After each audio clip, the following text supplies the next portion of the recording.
Слово для выступления предоставляется постоянному представителю Джогорки Кенеши Кыргызской Республики в Конституционном суде Сырану Самату Хуштабекович. Пожалуйста, пройдите к трибуне.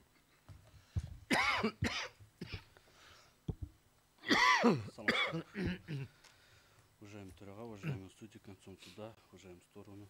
Джогорки Кенеши Кыргызской Республики, проанализировав ходатайство Мацапха Самата Асхаровича о проверке конституционности статьи 432 Уголовно-процессуального кодекса Кыргызской Республики, части 4 статьи 58, части 1 статьи 61 Конституции Кыргызской Республики, считает приведенные в нем доводы необоснованными, мотивированно обращая стороны не подлежащему удовлетворению по следующим основаниям.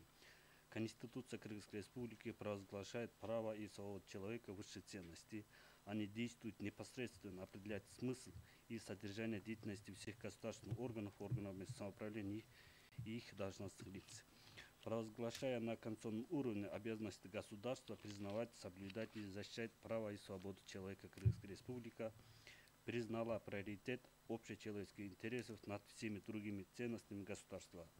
Выполнение государства, органы государственной власти, должностными лицами указанные обязанности предполагает создание системы юридических механизмов, процедур и гарантий, разработанных для обеспечения реализации эффективной защиты общечеловеческих ценностей, где необходима реальная связь с декларированными Конституцией правами. Согласно статье 58 Конституции Кыргызской Республики, каждый осужденный имеет право на рассмотрение его дела вышестоящим судом в соответствии с законодательством. Согласно части 1 статьи 61 Конституции Кыргызской Республики, каждому гарантируется собственная защита его прав и свобод, предусмотренных Конституцией, законами, международными договорами, участницей которой является Кыргызская Республика, общепризнанными принципами и нормами международного права. Таким образом, судебная защита является универсальным правом, средством государственной защиты прав и свобод человека и гражданина, выполняющим обеспечительно восстановительные функции в отношении всех других конституционных прав и свобод.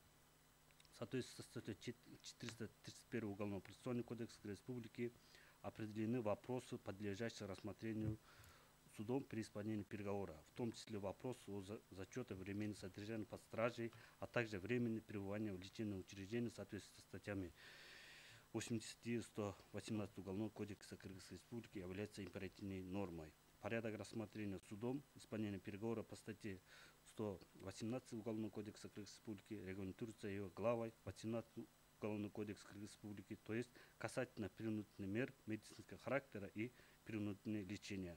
Вопрос зачета времени о продлении, об изменении или о прекращении применения принудительных мер медицинского характера при исполнении переговоров судом регулируется пунктом 15 статьи 431 Уголовного процессуального кодекса Кыргызской Республики. Все остальные заболевания осужденного, результаты которых он оказывался временно в специальных лечебных учреждениях исправительной колонии, зачет времени содержания под стражей рассматривается судом на общих основаниях. Отсутствие ссылки в статье 432 на пункт 14 статьи 431 не означает, что данный вопрос не будет рассматриваться судами, так как иное в законе не установлено. Как указал Аламынский районный суд, истец может обратиться в суд, постановившим приговор. Также, согласно статье 354 УПК, решение о зачете времени содержания под стражей, если обвиняемый до постановления переговора был задержан или к нему применялись меры пресечения в виде заключения под стражей, домашнего ареста или он помещается в психиатрическое учреждение, должно быть указано в результативной части обвинительного приговора. В соответствии с требованием статьи 397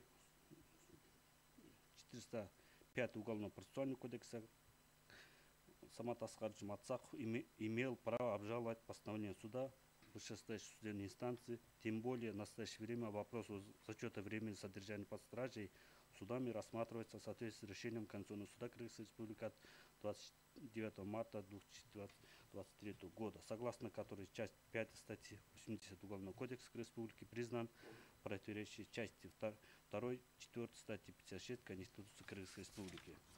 На основании вышеизложенного считаем, что оспаривание статьи 432 Уголовного процессуального кодекса Республики не противоречит части 4 статьи 58, части 1 статьи 61 Конституции Кыргызской Республики. Вместе с тем отмечаем, что в соответствии с пунктом 3 статьи 98 Конституции Пленум Верховного суда дает разъяснение по вопросам судебной практики, которые обязательны для всех судов и судей Кыргызской Республики. Пленум Верховного суда – одна из структурных подразделений Верховного суда, основной функцией которой является законодательная инициатива и дача разъяснений по вопросам применения норм законодательства в целях обеспечения единства практики.